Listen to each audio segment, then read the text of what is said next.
pero, pero estas se pueden clasificar en dos grupos principales. El primer grupo es de acuerdo a dónde derivan. Se llaman fórmulas teóricas que aplica óptica geométrica a lo geomático usando varias constantes. Una de las primeras de estas fórmulas teóricas fue la de Fyodorov en 1967, que como vemos, pues esta es la fórmula, ¿no? Y vemos aquí pues que utiliza como valores de la longitud axial, la posición efectiva del lente, la keratometría, ¿no? Para hacer el cálculo final del lente, del poder del lente.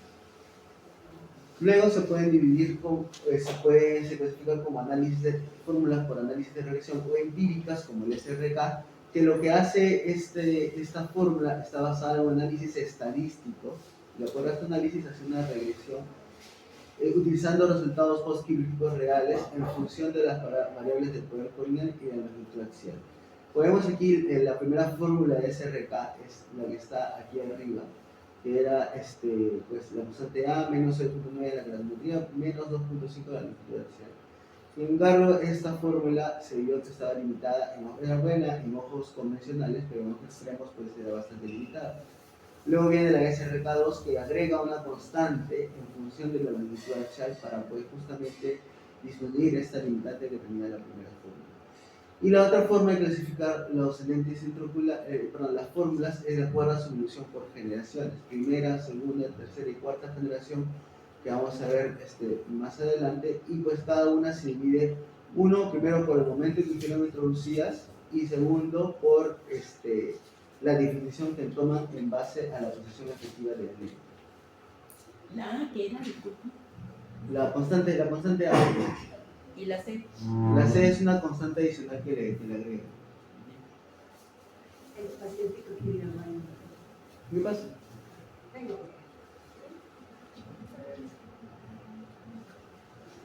Pásala.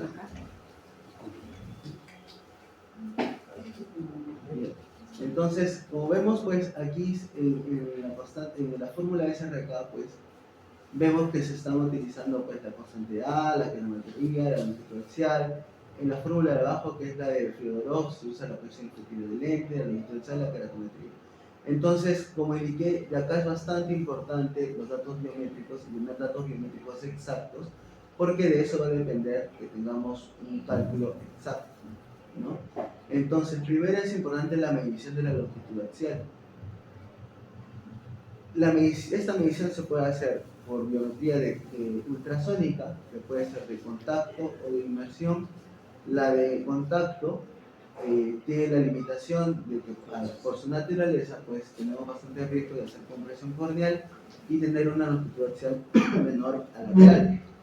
Mientras que la de inmersión, si bien evita la compresión corneal utilizando estas copitas de agua y el transductor inmerso en esa copita llena de suelo fisiológico, pues tiene menor control del alineamiento de la zona.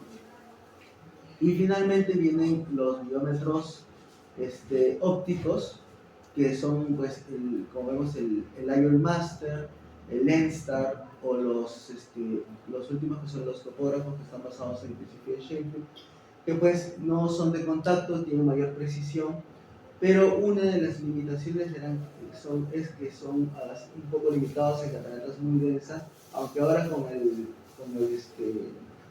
IOL Master 900, pues esto ya es incluso una limitante aún menor, ¿no? Entonces, para ver rápidamente la biometría de contacto, como indicamos, pues va a haber un contacto directo, como vemos en la imagen, del transductor sobre la superficie corneal. Acá es bastante importante que veamos las sondas, las espigas. Como es ultrasonido lo que se utiliza, pues cada vez que el ultrasonido vea una interrupción o una barrera, pues va a tener una onda acústica, como vemos aquí, y se va a traducir pues en esta lectura. Entonces, aquí en esta biometría de contacto tenemos que identificar, como les indiqué, las ondas, ¿no? La primera espiga va a corresponder al contacto de la sonda con la superficie corneal, la segunda espiga de la superficie del anterior del cristalino, la tercera de la superficie posterior, y la cuarta y última es la superficie pues en la retina.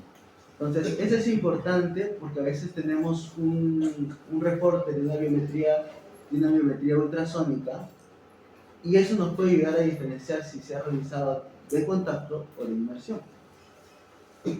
¿Por qué? Porque con la inmersión, como indiqué, no hay un contacto directo con la superficie corneal, por ende pues se suprime el tema de la limitación de la compresión corneal y pues aquí se van a distinguir los dos picos de la superficie anterior y posterior de la córnea, como vemos en la imagen inferior derecha. Vamos a tener una primera espiga que va a corresponder al contacto con el agua. Luego vamos a tener una espiga que va a corresponder a la córnea, que en muchos casos se puede ver incluso la espiga de la córnea anterior y la espiga de la córnea posterior. Luego pues vamos a tener la espiga de la superficie anterior cristalina, la superficie posterior y finalmente la de la retina. Entonces, ¿cuáles son las claves para hacer una toma correcta de la biometría? Primero, tener en cuenta la historia clínica para poder distinguir si estamos tomando una biometría correcta, una biometría cercana a la del paciente. Entonces, por ejemplo, si tenemos un paciente con una longitud de 25 milímetros y en su refracción es hipermétrope, entonces tenemos que pensar que tal vez pues, esta biometría no está muy bien hecha y habría que repetirla. También es importante si estamos en un paciente afáquico, pseudofáquico o pacientes postoperados de retina en las cuales tienen aceite de silicón. La mayoría de biómetros tienen la opción, de acuerdo a cada escenario, pues elegir esta opción de ir de afaquia, pseudofaquia, fáquico o usuarios del aceite de silicón, ¿no? Y esto pues es diferente porque también la configuración del ultrasonido va a ser distinta, ¿no? La ganancia, etcétera, va a ser distinta.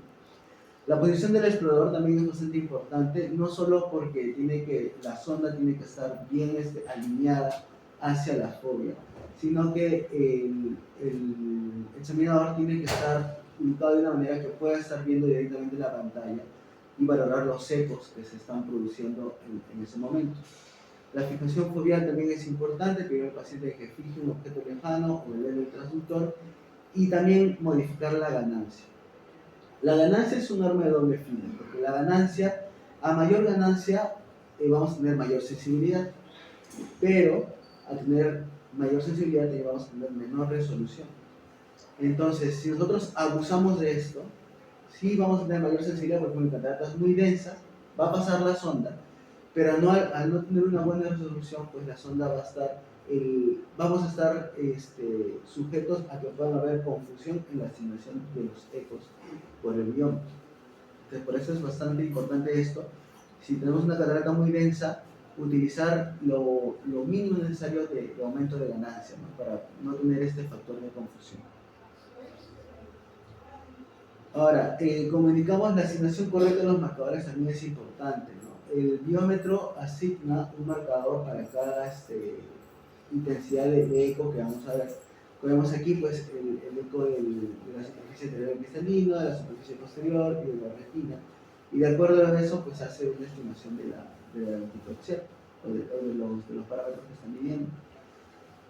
La velocidad con la cual se mide también es importante, ¿no? La velocidad media del ojo humano está entre 1550 y 1555 metros por segundo. Sin embargo, en ojos cortos se encontró que el cristalino tiene una mayor contribución, por ende trae errores. Entonces, finalmente, en la gran cantidad de biómetros se utiliza una velocidad de 1532 y se le suma un factor de corrector de 0.32. Esto ya viene incluido dentro del biómetro, ¿no? O sea, esto uno tiene que sumar el factor de corrector, ¿no? Ahora, este punto también es importante con respecto a la forma y tamaño de los ecos, porque eso nos va a decir si es que estamos teniendo una incidencia perpendicular, que es lo más idóneo, ¿no? O una incidencia oblicua, que pues, nos va a llevar a factores de confusión. Como si nosotros estamos de incidencia perpendicular, pues al estar perpendicular vamos a tener ecos de mayor intensidad a comparación de la incidencia oblicua, ¿no? Entonces, para esto tenemos que ver el reporte de los ecos y ver si eso está en relación con lo que estamos midiendo. Por ejemplo, los ecos de la cápsula anterior, de la cápsula posterior y ecos retinianos son espigas altas, ¿no? Si tenemos, por ejemplo, una espiga de cápsula posterior mucho menor a una espiga de la cápsula anterior, tenemos que pensar que estamos en una incidencia oblicua. No tenemos que tener ecos del humor acuoso ni del humor vítreo, ¿no? Y el eco de la retina, o sea, para ver si esta espiga corresponde a la espiga de la retina, es un pico alto y que está seguido de decrecientes como una escalera, ¿no? Que pues traduce pues a la esclera y al tejido retronuclear. Si tenemos, por ejemplo, si estamos frente a un paciente con una maculopatía, vamos a tener un eco inicial más bajo que los siguientes, ¿no? No vamos a tener un eco alto, generalmente es como una pared, ¿no? Y si tenemos un eco retinal que no está seguido de estas decrecientes, como vemos en la imagen inferior derecha, pues también tenemos que pensar que no es una buena toma porque podemos estar a nivel del nervio y esa toma se tiene que descartar. ¿Cuántas tomas tenemos que hacer? Básicamente 10, pues se tiene una buena precisión de las tomas del bioma, ¿no? Entonces luego pasamos a la biometría óptica, que se basa en el principio de interferometría de coherencia parcial. No es de contacto, por ende no hay riesgo de contaminación, porque pues, en el contacto pues, hay contacto del ojo del paciente con la de la sonda. Es más rápida, ¿no? La curva de aprendizaje también es más rápida. Es más preciso en ojos con aceite de silicón y estafilomas. Sin embargo, tiene algún factor de inexactitud en pacientes con opacidades corneales, cataratas muy densas. Se necesita una fijación menciono más de 20-200, porque se tiene que fijar así un punto. Y en pacientes con nistagmus, remor o una anormalidad palpebral también trae dificultad en la toma del examen. Este esquema también es bastante importante, porque pues la toma de la longitud axial es diferente en un biómetro ultrasónico a un biómetro óptico. Por la naturaleza del biómetro ultrasónico, como vemos aquí, la onda del eco solamente va a llegar hasta la membrana limitante interna. Y por la naturaleza del biómetro óptico, ¿no? Al ser la interferometría, pues va a poder llegar un poco más allá de ello. Entonces va a llegar hasta el EPR. Entonces eso nos va a dar una mayor exactitud en la longitud axial real del paciente. Ahora, con respecto a la queratometría, ¿no? Es el segundo factor más importante para el cálculo del lente intraocular seguido de la longitud axial. Un error de 0.1 milímetros en el cálculo del radio corneal va a llevar a un error refractivo de 0.5 dioptrías, ¿no? Entonces, bueno, va a ser un valor importante. Comuniqué, los queratómetros convencionales no toman en cuenta o no tienen forma, por su naturaleza, de valorar la cara posterior de la córnea.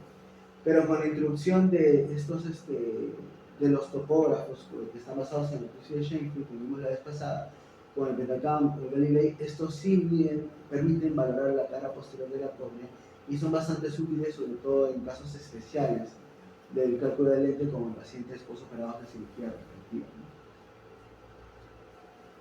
Entonces, ¿qué nos puede llevar a un error en el cálculo? ¿No? Una mala calidad de la toma, ¿no? Una mala calibración del equipo, pacientes con cirugías refractivas previas en las cuales utilizamos los queratómetros convencionales. Cada queratómetro utiliza un índice de refracción para hacer la medición del poder corneal, ¿no? Entonces, antes se usaba un índice de refracción de 1.3375 y se ha encontrado hoy que es más preciso utilizar un índice de refracción de 1.333. Entonces, por ahí siempre es bueno verificar el refractómetro que utilizamos en las especificaciones qué índice de refracción utiliza. Y también, bueno, si el paciente viene con uso de lentes por tanto rígidos, pues como vimos en la charla de topografía, eso puede alterar los valores de la topografía corneal, ¿no? Entonces se recomienda contactos rígidos, por lo menos suspender de 4 a 6 semanas, contactos blandos, lentes de contacto blanco, por lo menos una semana. Ahora, la medición de la profundidad de la cámara anterior. Esta es la distancia entre la córnea y la cápsula anterior del cristalino. A manera histórica se mide desde el lado epitelar de la córnea, incluyendo el grosor corneal. Sin embargo, ya con el movimiento de otras tecnologías como el Pentacam, el DLI, esto ya se mide desde el endotelio corneal, que sería el profesor ideal. Es utilizado como un factor predictor de la posición del lente intraocular dentro del ojo. Sin embargo, el error en su medición no repercute tanto como un error en la longitud axial, ¿no? Como vemos en este cuadrito de acá, vemos cuál es la repercusión de un error de 0.1 milímetros en la medición de la profundidad de cámara anterior. Y vemos, pues, por ejemplo, en un ojo de 20 milímetros, su repercusión en la presión efectiva del lente es de 0.025, en el lente de 0.10 y las gafas de 0.07. O sea, es bastante menor comparado al error de la longitud axial, y se cumple, pues, lo mismo con respecto al error de la longitud axial, ¿no? Lo que me refiero es que menor sea el ojo o más corto sea, la repercusión en el error va a ser mayor, ¿no? Como comparamos aquí los 20 milímetros con respecto a 30 milímetros, pues es mayor en los ojos más cortos, ¿no? Entonces, una vez que ya hicimos nuestra toma de nuestra biometría, pues tenemos que ver primero, como indicamos, si es una biometría correcta, ¿no? Entonces, ¿qué indicaciones vamos a tener para repetir una biometría? Si tenemos longitudes axiales muy extremas, más de 25 milímetros o menos de 22 milímetros, si tenemos curvaturas corneales también extremas, menos de 40, más de 47 dioptrías, un astigmatismo corneal más de 2.5 dioptrías, y la discordancia entre un ojo y otro de más de una dioptría en el cuadro corneal, más de 0.3 milímetros de longitud axial o más de una dioptría en el cuadro de lente intraocular, ¿no? O si tenemos un paciente con una escasa colaboración o mala fijación.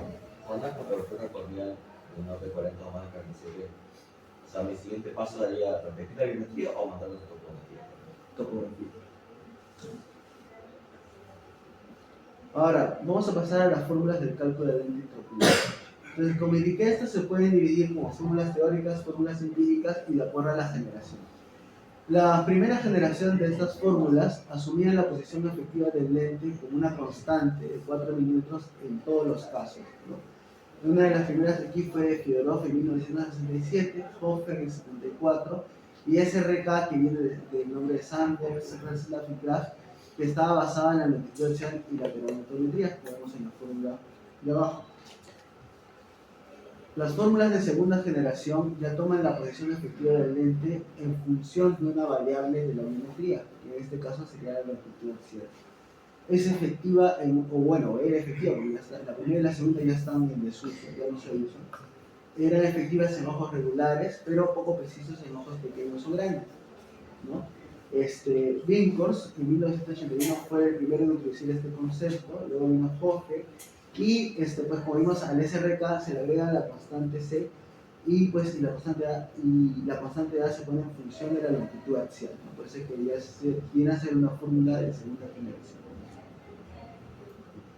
En las fórmulas de tercera generación, la posición efectiva del lente está en función de la longitud axial y la teratometría, con constantes adicionales como el factor del cirujano y el ACD. Entonces aquí ya tenemos el SRKT, que optimiza la amplitud de la cámara anterior de manera teórica y con una regresión empírica, y está recomendada en ojos más grandes, mayor a 26 milímetros. Hofer Q, que también utiliza la constante de la amplitud de la cámara anterior y es más útil en ojos pequeños. Y Holiday 1, que divide la amplitud de cámara anterior en el grosor corneal, la distancia entre el endotelio y el iris, y la distancia entre el iris y el cristalino, y introduce en esta fórmula el factor del cirujano. En las fórmulas de cuarta generación, la posición efectiva del lente ya está en función de más de dos factores. Como vimos en la anterior, está en función de la longitud axial y la teratometría, pero ya en las de cuarta generación ya involucran más factores. Por ejemplo, en Olsen usa 4 variables, la longitud axial y la teratometría, como la de tercera generación, pero incluye ya dentro de sí del cálculo la amplitud de cámara anterior y el grosor del cristalino, ¿no? Hyvis también utiliza 3 constantes independientes que se denominan A0, A1 y A2.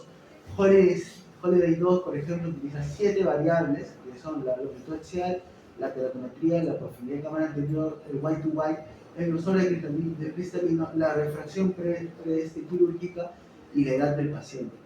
Y el Barrett Universal 2, que es una de las fórmulas más precisas en la actualidad, y introduce el plano principal del lío como un factor adicional. Y luego vienen ya estas fórmulas que se llaman también fórmulas de ya quinta generación, que utilizan la inteligencia artificial para poder hacer el cálculo del lente intraocular. Una de esas es el GIL-RBF, que utiliza una gran base de datos y de acuerdo a una gran base de datos de pacientes refractados postquirúrgicos, y de acuerdo a esto pues hace una estimación del poder ideal para el caso que tenemos en nuestro paciente. Sin embargo, al utilizar datos empíricos, sí, pues, al utilizar datos empíricos de esta base de datos, pues si tenemos un paciente o un ojo que está fuera de esta por así decirlo, normalidad de la base de datos, pues vamos a estar sujetos a errores en estos casos. Luego viene la fórmula de Kane, que usa datos teóricos como la longitud axial, la keratometría, el ACD, el sexo, la constante del lente. Como opcionales son el grosor del cristalino y el grosor corneal central, que se puede utilizar, como vamos a ver ahí en la calculadora, pero no son opcionales, pero utilizarlos aumenta la precisión, ¿no? Y en un estudio que se hizo en el 2020, en el cual se incluyeron 10.930 ojos, Kane fue la fórmula más precisa para todos los rangos de longitud axial y incluso presentaba mucho menor error en ojos más grandes, ¿no? Luego vienen otras fórmulas como el LADA, que se le llama la superfórmula, que elige entre todas las fórmulas disponibles la fórmula más ideal para el paciente de acuerdo a su longitud axial y su keratometría. Y luego vienen otras fórmulas que están basadas en el ray tracing, como la fórmula de Olsen, que estudia los rayos axiales y paraxiales y relaciona el centro de la lente intraocular con la longitud de la cámara anterior, con el grosor del cristalino preoperatoria y no con la longitud axial ni la keratometría.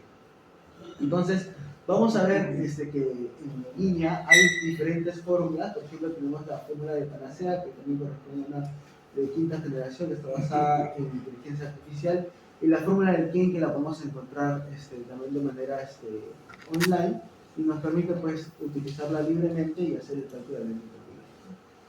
Y como vemos aquí en la fórmula de Kane, pues nos pide la longitud axial, las keratometrías, la constante A y la amplitud de la cámara anterior como factores obligatorios. Bueno, ahí sí lo corté, pero más abajo está pues el grosor del cristalino y el poder central, el grosor corneal central como factores adicionales, ¿no? Ahora, de todas las fórmulas que hemos visto, ¿qué fórmula debemos escoger? Entonces, esto tenemos que dividirlos, tenemos ojos pequeños, ojos normales o ojos grandes, ¿no? Entonces, en este estudio pues, se hizo un análisis de 6 fórmulas para ver cuál era la mejor en ojos pequeños, ¿no? Se analizó la precisión de estas 6 fórmulas en ojos con una longitud axial menor a 22 milímetros, por un estudio observacional retrospectivo. En todos los casos se utilizó una miometría óptica, ¿no? Se utilizó el Master 500, y las fórmulas que se analizaron fueron el Barrett Universal 2, el Highness, Hofer Q, Holiday 2, el método RF y el SRKP. Entonces, lo que encontró este estudio, bueno, se definió el error numérico medio como la diferencia entre el valor esférico postoperatorio real equivalente al mes de seguimiento y al postoperatorio previsto. Entonces, dentro de los resultados, se estudiaron 50 ojos de 50 pacientes, se comparó la mediana del error absoluto entre las 6 fórmulas, y pues lo que se vio aquí era, como vemos en el cuadro, pues ninguna de estas, o mejor dicho, todas estas fórmulas fueron igual de precisas para medir la potencia del lente intraocular en los ojos menores a 22 milímetros. Tanto Barrett Universal 2, Highness, Hofer Q, Holiday, el RBF y el SRKT fueron igualmente de precisas para calcular el lente en estos ojos, ¿no? Y vamos a ver más adelante que hay hay un estudio que realiza la academia y que pues vamos a poder dilucidar cuál utilizar mejor en estos casos, ¿no? Ahora, en ojos más largos, en este estudio se buscó comparar la precisión del barrero universal 2 y la función del Hill radial Basis, como es la fórmula de cuarta generación como vimos, con otras 4 fórmulas para el cálculo de la potencia del lente intraocular en ojos de alta miopía. Entonces, en este caso se utilizó también, se utilizaron ojos con una frecuencia de más de 26 milímetros, se utilizó el Iron Master 500, ¿no? Y las fórmulas que se analizaron fueron el barrero universal 2, el Hill del Basis, el SRKT, Highness, Holiday 2 y el Holiday 1, ¿no? Y pues el error de predicción se evaluó como la diferencia entre la refracción real postoperatoria y la refracción predicha por estos 6 minutos. Hay más